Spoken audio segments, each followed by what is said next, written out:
この動画では、目玉の作り方を解説します。目はペンやシールなどで描くことが多いですが、バルーンで作ることもできます。まず、260袋に3センチほど空気を入れます。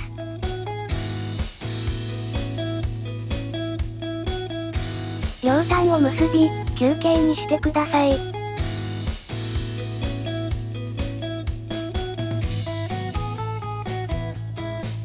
残りは切り取ります。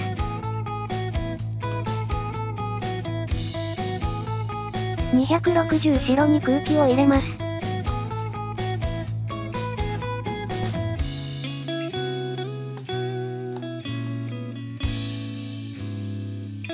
260袋の先端に、260袋の玉を当てます。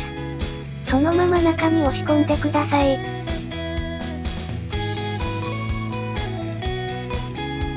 完全には押し込まず、少し黒が見えるところで止めます。白の風船をしぼませます。これで目玉の完成です。お疲れ様でした。